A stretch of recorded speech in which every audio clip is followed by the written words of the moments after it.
अस्सलाम वालेकुम दोस्तों। मैं जाहिद महमूद बूडापेस्ट हंगरी से। आज 11 फरवरी 2024। आज हम बात करेंगे जो कमेंट्स मुझे लिखे गए हैं। काफ़ी ज़्यादा कमेंट्स हो गए थे तो मैंने सोचा कि आज थोड़ा सा उस पर थोड़ा जवाब दे दूं। तो बहुत ज़्यादा बंदे हैं, उन्होंने जो हमें कमेंट्स लिखे हुए हैं, तो मैं बारी बारी सबके कमेंट्स के जवाब देने की कोशिश करूँगा।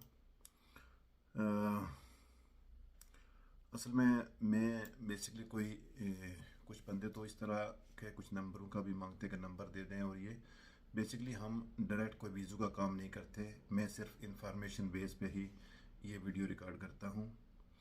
डायरेक्ट हमारा कोई एजेंट और कोई हमारा वो सिस्टम नहीं है वीज़े का किसी तरह का भी कोई। और कुछ बंदों ने ये लिखा हुआ है, पहला है जनाब ये फयाज भाई ने लिखा है कि जनाब मैंने नवंबर में VFS दुबई में अपना वर्क वीज़ा एप्लीकेशन सबमिट की थी, अभी तक रिजल्ट नहीं आया। तो अभी भी अंडर प्रोसेस ही आ रहा है, लेकिन मैं बता दूं आपको कि अभी जो पुराने प्रोसेस में जितने भी काम पड़े हुए हैं या पेंडिंग पड़े हुए हैं, वो इन्होंने ये लिखा हुआ है कि जनवरी और फरवरी में हम ख़त्म करेंगे, ताकि मार्च में नई एप्लीकेशन लेंगे और मार्च में आगे काम ज़्यादा होगा। तो आई होप कि अभी इसी इसी फरवरी में ही जो पिछला काम उनके पास इमिग्रेशन के पास काम पड़ा हुआ है, वो इसी फरवरी में ही निपटाएंगे। उसके बाद लिखा है आगे एक और भाई ने, ये नेपाल से हैं कि नेपाल सिटीज़न के कोई स्कोप है कि नहीं। देखिए मेरे भाई, बंदा काम वाला हो तो फिर चाहे वो पाकिस्तानी हो, इंडियन हो, नेपाली हो, चाइनीज़ हो, कोई भी हो, तो कंपनियां उसको हायर करती हैं। और यहाँ पे बहुत ज़्यादा कंपनियां हैं जिनको अभी बंदे शॉर्टेज होंगे।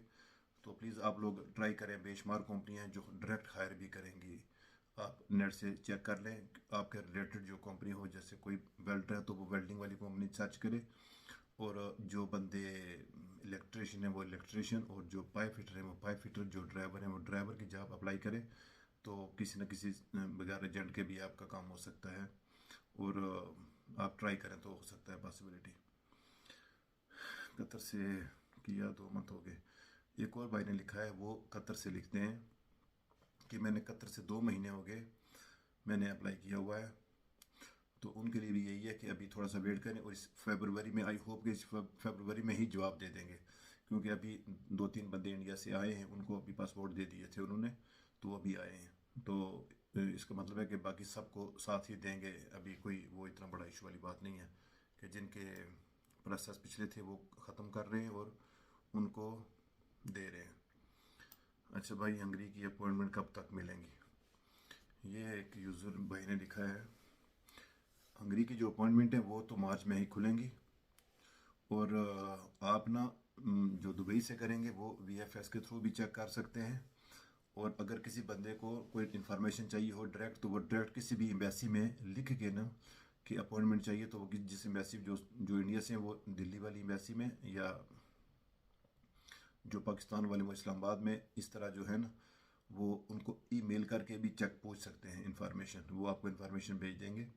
और इसके अलावा मार्च में तो 100% ही अपॉइंटमेंट खुलेंगी, लेकिन बिजी बहुत, शेड्यूल बहुत बिजी होगा, क्योंकि बहुत ज़्यादा कंपनी में बंदों की शॉर्टेज हो गई है अभी।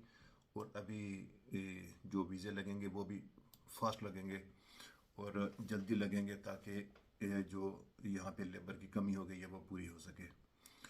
एक और बंदे ने लिखा, सर मैंने 10 अक्टूबर 2023 हंगरी वर्क परमिट के लिए प्रोसेस करवाया, तो लेकिन जवाब अभी तक नहीं आया।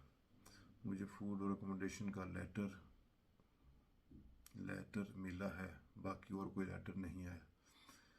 अच्छा, ये लिखा पटेल किरण, इन्होंने लिखा है कि मेरे पास वर्क परमिट के प्रोसेस किया और मुझे फूड और अकोमोडेशन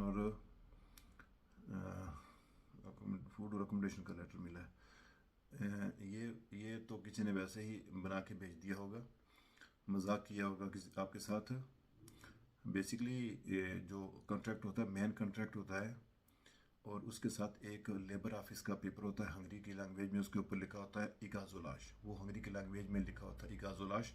वो वो साथ लाजमी होता है, उसके बगैर आप पेपर जमा ही नहीं करा सकते। एक अजलाश होता है, उसके ऊपर लिखा होता है कि हमें बंदों की रिक्वायरमेंट है, तो उस लिहाज से ये बंदे रिक्रूटिंग होती है। तो वो उसके साथ घर का पेपर लगा होता है, उसके साथ हेल्थ इंश्योरेंस वगैरह वो तो वहाँ से ही लगानी पड़ती है दूसरी कंट्री से अप्लाई करने के टाइम, और टिकट की रिजर्वेशन साथ लगानी पड़ती है। अच्छा, एक और बंदे हैं, नेक्स्ट बंदे हैं, उन्होंने ये लिखा है कि सर मैंने नवंबर में पेपर जमा करवाए, मेरा अभी तक रिप्लाई नहीं आए, और मेरी कंपनी का नाम नाम तो मैं नहीं लेता, लेकिन चलो प्यारे भाई, आपका भी जिनके नवंबर और दिसंबर के हैं उनके अभी इसी महीने में जवाब आ जाएंगे, इसी महीने में जवाब आ जाएंगे। आप परेशान ना हो, इसी महीने में सबके जो है ना वो सबके जवाब आएंगे, इसी महीने में जवाब आएंगे, क्योंकि मार्च बिजी हो जाएगा। और उसके बाद वेल्डिंग के काम के हवाले से देखें, यहाँ पे वेल्डर बहुत ज़्यादा ज़रूरत है, वेल्डर्स की भी, जो बड़ी कंपनी हैं उनको, क्योंकि यहाँ पे बहुत कंपनियाँ काम कर रही हैं यहाँ पे रिक्रूटिंग के लिए, बहुत वो भी काम कर रही हैं, और बहुत ज़्यादा कंपनी जिनको हायर करते हैं बंदों को, सबसे ज़्यादा इंडिया के बंदे हायर करती हैं, क्योंकि वो अच्छे वेल्डर होते हैं और अच्छा काम करने वाले, और वो ठहर के काम करते हैं सही, वो इधर उधर नहीं भागते, मोस्टली वो सही करके काम करते हैं। तो आप ट्राई कर सकते हैं किसी भी कंपनी में यहाँ पे, और वेल्डिंग की बहुत ज़्यादा अपॉर्चुनिटी है यहाँ पे। आगे चलते हैं जनाब। सर जी मेरी कंपनी ने वीज़ा एक और बंदे ने एक कंपनी का पूछा है कि सर जी इस कंपनी में मेरा वीज़ा लग जाएगा। देखें, बात यह है कि अगर कंपनी में दो तरह की अगर नई कंपनी हो तो फिर उसको पेमेंट शो करनी पड़ती है, या उस कॉन्ट्रैक्ट शो करना पड़ता है। दो तीन तरह की कंपनी होती हैं, एक कंस्ट्रक्शन कंपनी होती हैं जो वो वो वो तो कंपनी होती हैं, और वो किसी और कंपनी के साथ कॉन्ट्रैक्ट साइन करती हैं कि हम आपका काम करेंगे। मसलन एक बिल्डिंग है, प्लाजा बनाने के लिए ना, ये प्लाजा खड़ा करेंगे, तो वो कॉन्ट्रैक्ट साइन करते हैं कि ये मेरी कंपनी है, और वो बंदे बुलाते हैं तो उनके वीज़े हो जाते हैं, आसानी से हो जाते हैं। कुछ कंपनी डायरेक्ट उनके मसलन जिसको वेल्डर चाहिए वो वेल्डर के लिए हायर करेगा, तो अगर उसकी कंपनी में टैक्स बाकी नहीं है, किसी तरह का भी कोई मसलन ब्लैक लिस्ट नहीं है, तो फिर वीज़े दे देते हैं आसानी से, कोई इतना बड़ा इशू नहीं है जी। और आगे लिखते हैं सरहदी में जो टैक्स कट का क्या तो बाद में वापस मिलता है कि नहीं। देखिए हमें भी काफ़ी अर्सा हो गया यहाँ पे, टैक्स तो हमें तो आज तक हमें कोई टैक्स नहीं मिला, तो हम आपको इसके बारे में क्या बताएंगे। टैक्स वापस कुछ भी नहीं मिलता, सच्ची जो बात है ना। और ख़ास करके जो जो ये होते हैं डिप्लोमेट लोग होते हैं, उनको तो टैक्स की छूट होती है, वो तो टैक्स पे ही नहीं करते, वो टैक्स बगैर ही करते हैं, उनको टैक्स की छूट होती है। और जो चीज़ वो ख़रीदते हैं टैक्स के साथ ना, और फिर हर महीने के बाद उनको टैक्स वापस आ जाता है, उनको सिर्फ आता है वापस, बाकी लोगों को नहीं आता। और यहाँ पे जो इन्वाइसें वगैरह कटती हैं उस हिसाब से तो वो कंपनी को कुछ रिटर्न होता है, वो भी इस तरह होता है कि वो उसमें एडजस्ट होती है, जैसे उसमें एडजस्टमेंट होती है उसमें उसमें से यहाँ पे हमें तो कभी कोई टैक्स वापस नहीं आया किसी तरह का भी।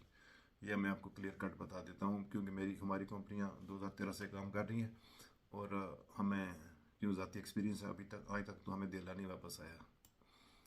अच्छा, आगे चलते हैं जनाब। अस्सलाम वालेकुम भाईजान, मैंने नवंबर में वर्क परमिट प्लीज़ बता दें कब तक आ जाएगा। इरफान नाम है इनका। इरफान भाई, बात यह है कि वही सवाल पहले मैं बता चुका हूँ कि इसी फरवरी में, आई होप इसी फरवरी में सारे जवाब आ जाने चाहिए, क्योंकि अभी जो भी केस हैं वो सारे इन्होंने फरवरी तक ख़त्म करने हैं, जनवरी और फरवरी में ख़त्म करके मार्च से नए नए जो कॉन्ट्रैक्ट साइन होने नए दोबारा से शुरू होना है, तब तक तो इन्होंने ख़त्म करना ही करना है जी। आगे चलते हैं। किसने लिखा भाई क्या बोल रहे हो, चलो शायद कि इनको समझ नहीं आती। उसके बाद देखने लगा, यहाँ एक बंदे ने मुझे लिखा है कि मेरी सैलरी आती है ऑडियो मनी मोबाइल एप्लीकेशन से। नेक्स्ट जो इन्होंने लिखा है, देखें आप जब अप्लाई करते हैं तो वहाँ पे बैंक स्टेटमेंट को भी लगानी पड़ती है, तो वो जो अगर आपकी ऑनलाइन होगी तो वो भी अगर वो भी होगी तो वो भी एक्सेप्टेबल हो जाएगी। उसमें सिर्फ अगर वर्क परमिट अप्लाई करते हैं तो सिर्फ आपने सिर्फ शो करना होता है कि आपके पास टिकट के लिए और खाने पीने के लिए पेमेंट है आपके पास। इंडिया से करते हैं तो 2-3 लाख रुपए तो शो करने पड़ते हैं, पाकिस्तान से 5-6 लाख शो करने पड़ते हैं, उसी हिसाब से अगर दुबई से या और कंट्री से शो करते हैं तो इतने ही शो करने पड़ते हैं। और उसके बाद एक और बंदे हैं, उन्होंने लिखा है शायख रिजवान, हंगरी का वीज़ा कितने दिन में स्टैंपिंग हो के मिलेगा? देखें, कुछ जो बड़ी कंपनियां ना, जो बड़ी कंपनियां होती हैं जो रिक्रूटिंग करती हैं, उनके अगर तलकात ठीक होते हैं तो उनका 1 महीने के अंदर अंदर सब बंदे आ जाते हैं। और कुछ ऐसी कंपनियां जिनका 1 हफ्ते में ही स्टैंपिंग हो जाती है। पर इनका जो नॉर्मल प्रोसेस है वो 70 दिन तक है। अगर कंपनी में कोई डॉक्यूमेंट मिसिंग नहीं है, सब कुछ एक्सेप्ट है, सब कुछ ठीक है, घर का अकोमोडेशन, खाना पीना सब कुछ ही ओके है, सब कुछ उन्होंने एक्सेप्ट कर लिया, तो फिर 70 दिन के अंदर अंदर ही वो दे देते हैं। और कुछ ऐसी कंपनियां होती हैं जो उनकी इनकी मसलन कुछ वीआईपी कंपनियां होती हैं जो गवर्नमेंट को बेनिफिट पहुंचाने वाली होती हैं, और उनके वीज़े ऑन द स्पॉट लगते हैं। उनको वेट नहीं करना पड़ता, वो बस एप्लीकेशन डालते हैं तो उनकी स्टैंपिंग हो जाती है, क्योंकि वो उनकी पहले से ही सब कुछ सेटिंग हुई होती है। आगे चलते हैं। सर मेरा नवंबर में डॉक्यूमेंट जमा करवाया, मेरा अभी तक जवाब नहीं आया। देखें, वही है जिनके नवंबर में, दिसंबर वाले, इनके तो जवाब इसी महीने में आ जाएंगे, फरवरी में आई होप कि आ जाएंगे। मैं यहाँ पे लास्ट 5 ईयर ये पूछ रहे हैं कि जो पुराने वर्कर हैं हंगरी के अंदर, उनका क्या बनेगा। देखें, अभी जब मार्च से शुरू होगा तो फिर अभी तो सिर्फ लॉ बना है, अभी लॉ इम्प्लीमेंट तो हो गया है, लेकिन लॉ के 2-3 कैटेगरी है। उन्होंने जो गेस्ट वर्कर के लिए ये नया लॉ बनाया था, और गेस्ट वर्कर सिर्फ मार्च में ही आ सकते हैं, अप्लाई कर सकते हैं। जब तक वो नहीं आते तब तक पुराने किसी वर्कर का अभी तक पता नहीं। और मार्च में दूसरा ये है कि मार्च में जिनके वीज़े एक्सपायर होंगे उनके अभी मार्च में ही जमा होंगे, तो वो जमा होंगे तो हो तब ही बताएंगे, तब ही पता चलेगा कि किस पोजीशन का, तब पता चलेगा। तब तक कोई 100% कोई पोजीशन का पक्का पता नहीं है। अगर कोई इन्फॉर्मेशन इस तरह की देता है तो वो इन्फॉर्मेशन ठीक नहीं है। इन्फॉर्मेशन ठीक तब ही होगी जब लोग इमिग्रेशन जाएंगे, तब पता चलेगा जो असल क्या हकीकत क्या है जी। उसके बाद एक और बंदे ने लिखा है कि जनाब अस्सलाम वालेकुम सर, मैंने अनिका वर्क वीज़ा अक्टूबर में, अभी तक सिर्फ ऑफ़र लेटर आया है। एजेंट से बात करूं तो वो कहता है कि आजकल कोई चांस है वर्क। देखें, बेसिकली ये जो इन्होंने लिखा है ना कि जब तक आपके हैंड में पेपर नहीं होंगे ना, जब आपके पास अपॉइंटमेंट नहीं होंगे, इमिग्रेशन में सबमिट नहीं होगा, तब तक तो आपका वर्क परमिट नहीं होता। आप ये तो अब ऑफर लेटर ये कुछ भी नहीं होता जब तक कंपनी पूरे पेपर नहीं बना के देती। कंपनी ही बना के देती है, या उनका लॉयर होता है या उनका अकाउंटेंट होता है, वो बना के देते हैं। जब तक वो पेपर आपके पास मुकम्मल नहीं है, वो आपके हाथ में नहीं है, जब आप इमिग्रेशन में जाएंगे जमा करवाएंगे तो तभी पता चलेगा। ये कुछ लोग होते हैं जो शायद पैसे यहाँ से खाने के लिए, या ये वो चक्कर हो सकता है। कंपनी जब पेपर देती है तो वो सारा ही पेपर देती है, वो एक नहीं देती, वो सारे कॉन्ट्रैक्ट भी साथ होता है, लगा होता है, घर का पेपर लगा होता है, हर चीज़ उसके साथ होती है कि कंपनी खाना पीना देगी, रिहाइश देगी, क्या करेगी, कंपनी का काम क्या होगा, कितने घंटे काम होगा, सैलरी क्या होगी, ये सब चीज़ें लिखी होती हैं कॉन्ट्रैक्ट बेस पे। इस तरह तब जाके ये काम होता है जी। आगे चलते हैं जनाब। हंगरी में जॉब चेंज कर सकते हैं? हंगरी में जॉब चेंज कर सकते हैं, इजीली चेंज हो जाती है, लेकिन उसका ये प्रोसेस है कि अगर एक कंपनी से दूसरी कंपनी में आप जब जाते हैं तो जो पहली कंपनी होती है वहाँ से आपका टैक्स क्लोज हो जाएगा। नई कंपनी में जाएंगे, नई कंपनी वीज़ा अप्लाई करेगी, और जो जो साइड में छोटी कंट्री में होती है ना कंपनियाँ, उनके वीज़े जल्दी आ जाते हैं। और जो बुडापेस्ट में अप्लाई करते हैं उनके 3 महीने लग जाते हैं, कभी 2.5 महीने 3 महीने लगते हैं उनके। और जो गाँव वाले लोग हैं उनके लिए ये होता है कि वो छोटी कंपनी होती है तो रश नहीं होता, और वहाँ से वो जल्दी वीज़े लग जाते हैं, 1 महीने 1.5 महीने में भी आ जाते हैं। तो वीज़े चेंज होते हैं और आगे भी चेंज होते रहेंगे। ये जो बंदे यहाँ पे हैं ना, उन सब के वीज़े चेंज होते रहेंगे, ये कोई नहीं है कि इस तरह की कोई बात नहीं है। आगे एक और बंदे ने लिखा है, it's very difficult to get appointment in Hungary embassy Islamabad. देखें, अभी इस्लामाबाद जो इस्लामाबाद एम्बेसी में पिछला साल जो गुजरा है ना, उस पूरे साल में उन्होंने किसी को अपॉइंटमेंट ही नहीं दी, क्योंकि पाकिस्तान में पॉलिटिकल स्टेबिलिटी नहीं है, तो वो उस पर और अभी भी नहीं होगी। और अगर आपने ना, खुर्रम नाम है, खुर्रम मनीर, देखें आप आगे भी उम्मीद मत रखें। जिस तरह का हम लोग हैं और हमारा मुल्क है, तो उस पर तो कोई उम्मीद नहीं रखनी चाहिए कि आप हम लोगों को अपॉइंटमेंटें मिलेंगी आपको। कुछ होंगे जो हालात चल रही हैं और जो कुछ हम कर रहे हैं ना, वो उस पर तो हमें अपॉइंटमेंट मिलती नज़र नहीं आती। लेकिन चलो खुदा के सर पे चल रहा है मुल्क तो शायद कुछ हो भी जाए। लेकिन अभी इस वक्त तक कुछ भी नहीं सुना, क्योंकि इंडिया में भी BSF से काम हो रहा है, दुबई से भी हर जगह से हो रहा है, और पाकिस्तान से ना डेट पे ना ईमेल पे ना कोई और कोई चक्कर नहीं है बिल्कुल ही। तो हम मुझे तो कोई ख़ास उम्मीद है नहीं है कि कोई कुछ कुछ होगा।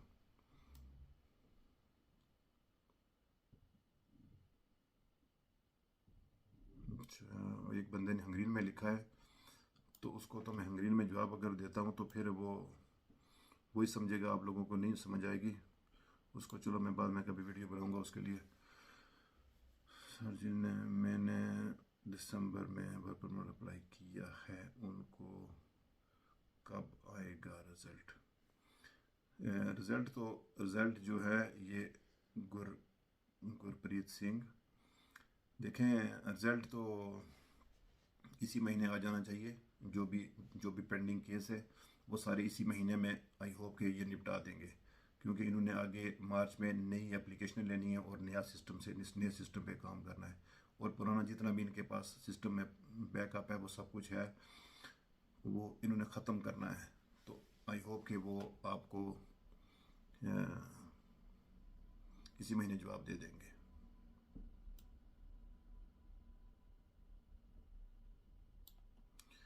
एक और बंदे ने लिखा है, कंपनी का नाम लिखा है कि उसके पूछा इसका वर्क परमिट हो जाएगा। और मुझे पहले भी एक दो बंदों ने इस कंपनी के बारे में, मैं इस कंपनी को मैंने चेक किया है, लेकिन इस कंपनी की कोई इतनी बड़ी बैकग्राउंड नहीं है। ये 2 साल पुरानी कंपनी है। मैं नाम ले लेता हूँ बंदे का, लेकिन कंपनी का नाम नहीं लूँगा।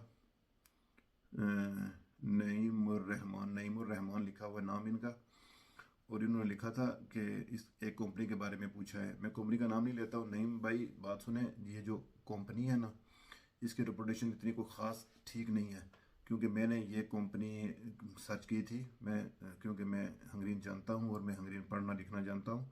मैंने ये 2 साल पुरानी कंपनी है, और इसकी कोई ख़ास इतने वर्कर नहीं है यहाँ पे। यानी कि ये अगर वर्क परमिट निकालेगी तो वीज़े के चांस बहुत कम है इसके। जी, और आगे चलते हैं जनाब। एक और बंदे ने लिखा है,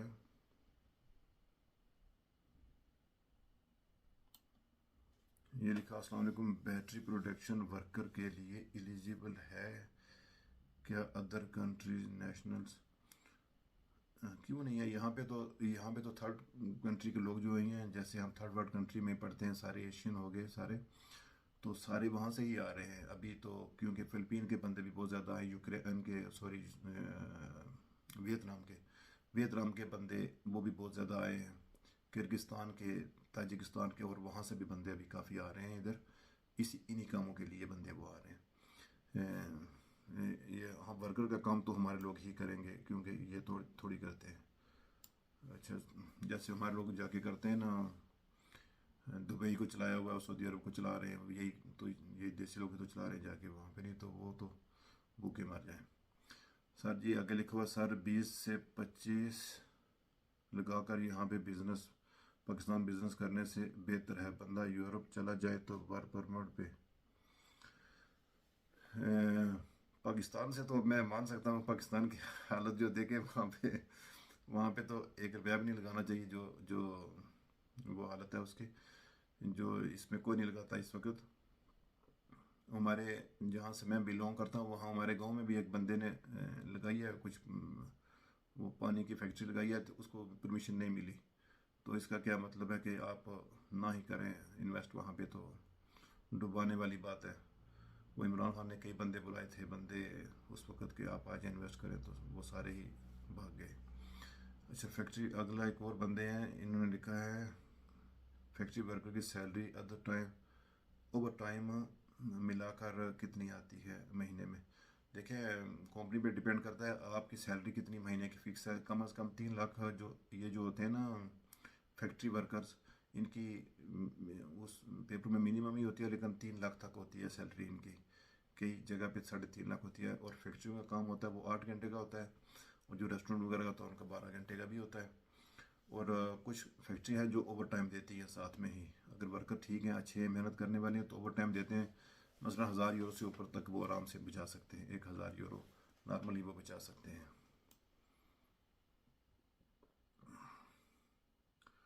एक और बंदे ने लिखा साबर हाशमी, इन्होंने लिखा सर मैं हेयर ड्रेसर हूँ, मुझे भी बुला लो हंगरी। प्यारे भाई, यहाँ पे आपको ना आने के लिए एक तो चाहिए होता है बेसिकली 3 साल का डिप्लोमा चाहिए होता है, और उसके बगैर आप नहीं आ सकते, क्योंकि वीज़ा लगाने के लिए सबसे पहले वो डिप्लोमा चाहिए होता है, और डिप्लोमा होगा तो फिर वो जो कंपनी हायर करेगी, यहाँ पे बहुत ज़्यादा कंपनी है, आप ट्राई करें किसी न किसी कंपनी में कोई ना कोई तो लाजमी पक्का ही बुला लेगा आपको। ये नहीं है, अगर स्ट्रगल करने वाला कामयाब होता है बंदा। आगे एक और बंदे ने लिखा है जनाब मुमताज़ मेहदी, मुंतज़िर मेहदी, सर मैंने हंगरी वर्क परमिट के लिए अप्लाई किया हुआ है, जब मैं हंगरी पहुंच जाऊंगा तो आगे फ्रांस जा सकता हूं, अपने कज़न के पास उधर काम कर सकता हूं, बता दें। शुक्रिया। देखें, आप जब आएंगे हंगरी में तब आप पूरे 30 कंट्री हैं जो यूरोपीय यूनियन और शेंगन की कंट्री हैं, उस पर आप जा सकते हैं। 30 दिन आप वहाँ पे रह सकते हैं बगैर किसी उसके, लीगल तरीके से 30 दिन। और आप किसी भी कंट्री में लीगली काम नहीं कर सकते। अगला एक यूज़र ने लिखा है सर हम 15 लोगों ने अक्टूबर में डॉक्यूमेंट सबमिट करवाए थे वर्क परमिट के लिए, उसमें से 9 लोगों का वीज़ा आ गया है, हमारा अभी तक नहीं आया, तो जनवरी में आ जाएगा, हमको वेट करना जनवरी में। अच्छा, ये जनवरी में ही मैसेज लिखा उन्होंने हमें, 3 वीक पहले का है। देखें, इनका नाम तो नहीं लिखा हुआ, और ये भी नहीं लिखा कहाँ से अप्लाई किया था, और जिनके बाकी अगर 9 के वीज़े लग गए हैं तो बाकी जो बाकी रहते हैं उनके भी वीज़े लग जाएंगे। आई होप कि अगर उनके इंटरव्यू ठीक हुए इंटरव्यू में कोई इशू ना हुआ हो, या उनकी इंश्योरेंस या उनकी कोई मसलन अगर किसी ने इस्लामाबाद से किया है, किसी ने दिल्ली से किया है, अगर कोई पेपर मिसिंग नहीं हुआ उनका या कोई उस तरह का कुछ, तो फिर उनके वीज़े हो जाएंगे। तो जवाब दे देंगे उनको भी, अभी आजकल जवाब आने चाहिए, उन सब के भी जवाब आने चाहिए, इसी महीने में जवाब आ जाएंगे।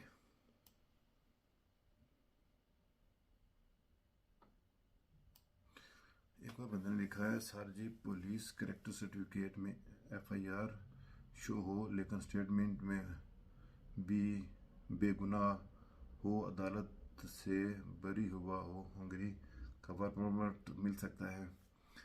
देखें, ये हमीद भाई नाम है इनका।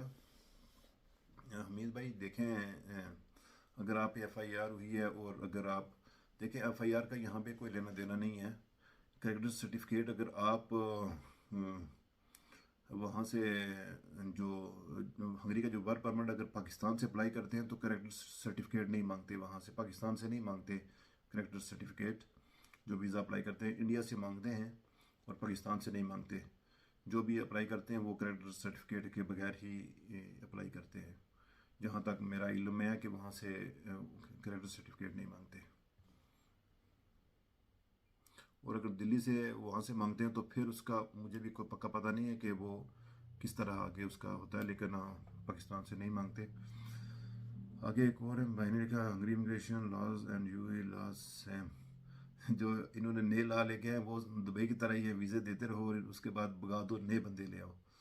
तो जो पुराने बंदे इधर रह जाते हैं फिर वो इधर बूढ़े हो जाते हैं, वो कहते हैं गल पड़ जाते हैं। जैसे आर्मी होती है वो भी उनके घोड़े होते हैं, उनको बूढ़े होते हैं उनको गोली मार देते हैं, और अरबी भी ऐसे ही करते हैं, हम लोगों को गधे की तरह यूज़ करते हैं, फिर जब बूढ़े होते हैं फिर वो खरूज लगा के भेज देते हैं, चल दफ़ा हो जाओ इधर से। चलो कोई बात नहीं, ऐसा ही है, हम जब तक करप्शन नहीं करेंगे तो फिर ऐसा ही होगा हमारे लोगों के साथ। Other European country are quite different from Hungary. हकीकत में बात भी सही है कि काफ़ी जो कंट्री हैं वो लेबर का और वर्कर्स का बहुत ख्याल रखते हैं। यहाँ पे पूरा पूरा उनके जो हक होता है, हकूक़ होते हैं, राइट्स होते हैं, उसको वो नहीं करते कि हमारी तरह नहीं है, वो तो वाकई सही है। हंगरी में थोड़ा सा इन्होंने लॉ स्ट्रिक्ट कर दिया है, तो ये थोड़ा सा वीक है। एक और much freedom much opportunities in European countries.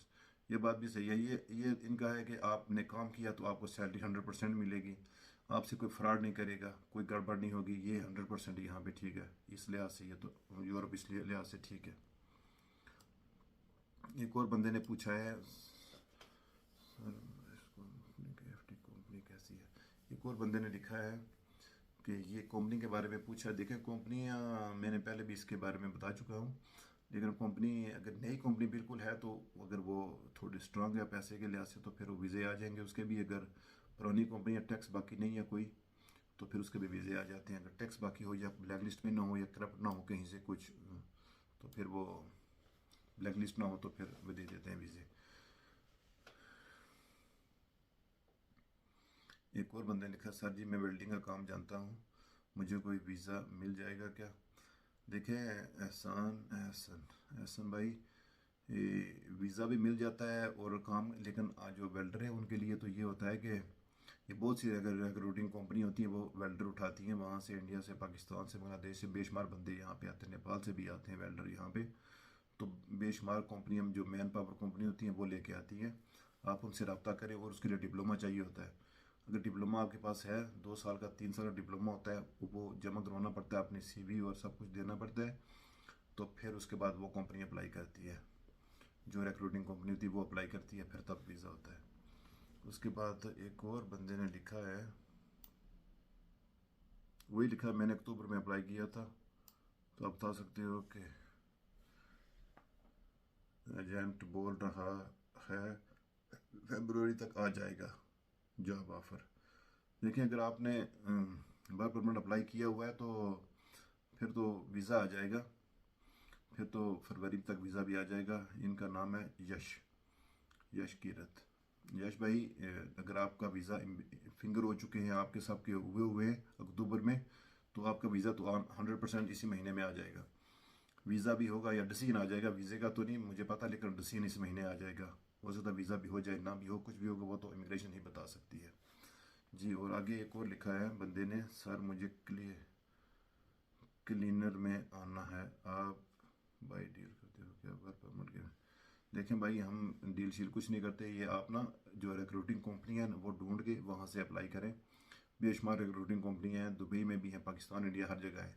तो वहाँ से अप्लाई करेंगे तो वो आपको वीज़ा प्रोवाइड करेंगे, उनका यही काम होता है वीज़े प्रोवाइड करना। मैं सिर्फ इंफॉर्मेशन बेस पे काम करता हूँ, बाकी इन्फॉर्म करता हूँ सबको। एक और बंदे ने सर अक्टूबर में अप्लाई किया था, ये भी वही है कि जवाब जल्दी आना चाहिए अभी इसी महीने में, क्योंकि मार्च से अपॉइंटमेंटें खुल जाएंगी, मार्च में तो दुनिया बिजी हो जाएगी।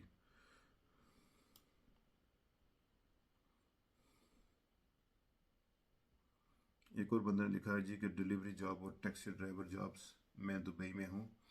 देखें आप वहाँ से ही, दुबई से भी बेशुमार कंपनियाँ काम करती हैं यूरोप के लिए, सिर्फ हंगरी के लिए नहीं है, और यूरोप की बहुत ज़्यादा कंट्री है, 30 कंट्री, किसी अच्छी सी कंट्री में देख रहे जहाँ यूरोप भी हो, सब कुछ ठीक हो, वहाँ पे आप चले जाए और वहाँ पे चलो और फ्यूचर भी बन जाएगा, क्योंकि यहाँ पे अभी इन्होंने जो नए बंदे आएंगे उनके लिए PR का भी इशू हो जाएगा।